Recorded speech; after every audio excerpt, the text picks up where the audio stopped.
Ils sont sur le terrain pour parler de paix. Ces jeunes issus du cercle des amis de Téné Birahima Ouattara veulent à leur façon contribuer à la stabilité du pays. Leur cible, les lieux de culte. Des églises ont reçu la visite de ces messagers de paix. Tous les sujets ont été abordés sans tabou, avec des questions et réponses. Ces échanges avec ces jeunes chrétiens ont permis de lever beaucoup d'équivoques. Aujourd'hui, nous avons reçu la visite de l'association Katebo qui est le cercle des amis de Téné Birahima Ouattara, notre excellence, le ministre de la Défense.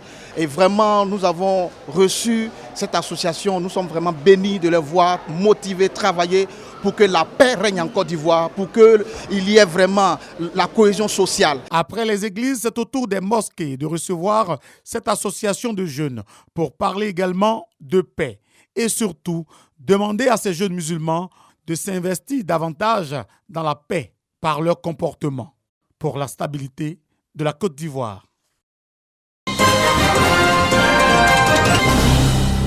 Réduire les conflits communautaires dus à l'exploitation et le contrôle des terres et des ressources naturelles entre autochtones et allogènes dans la région du Boukani.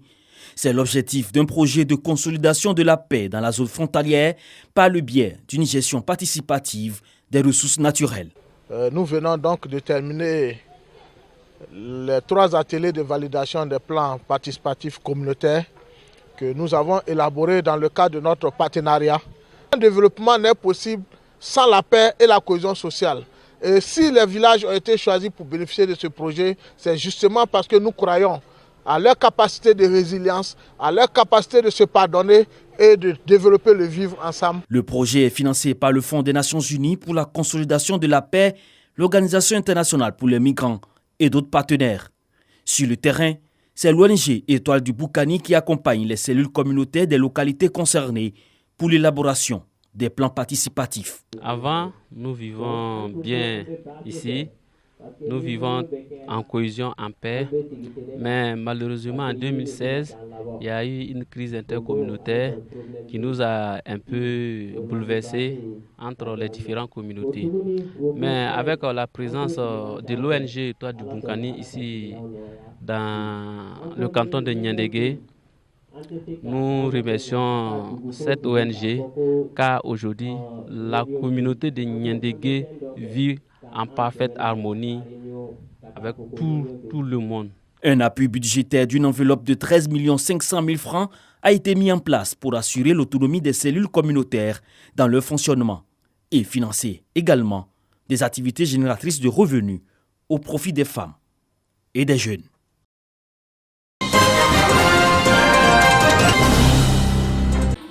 Ils ont décidé de laisser pour un moment leurs ciseaux et machines à coudre pour se retrouver dans une ambiance conviviale et mener la réflexion sur l'avenir de la mode en Côte d'Ivoire.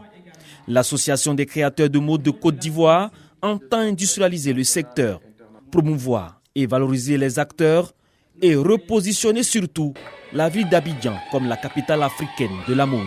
Pendant longtemps, cette mode-là était considérée un peu comme un métier laissé pour compte. Aujourd'hui, on se rend compte que la mode est un vrai métier et il faut vraiment qu'on soutienne tout ça. Donc on se met ensemble et on essaie de faire avancer le chemin public. Le défi pour la CMCI, c'est d'avoir une unité de production, c'est d'avoir la maison du créateur, c'est d'avoir la boutique du créateur, c'est d'avoir un événement phare à CMCI. Occasion pour cette association d'accueillir 4 nouveaux membres constitués de jeunes créateurs.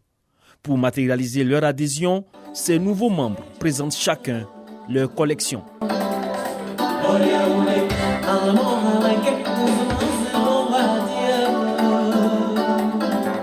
Cette rencontre, qui est à sa 9e édition, est rehaussée par la présence d'un parterre de personnalités. En une seule soirée, on nous offre le bien, le bon et le beau. Donc je pense que l'avenir est porteur pour tous ces jeunes créateurs et que l'encadrement dont ils bénéficient actuellement est source d'un avenir prometteur pour eux.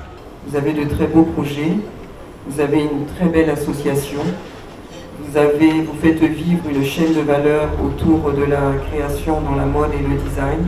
Le gouvernement sera toujours à vos côtés.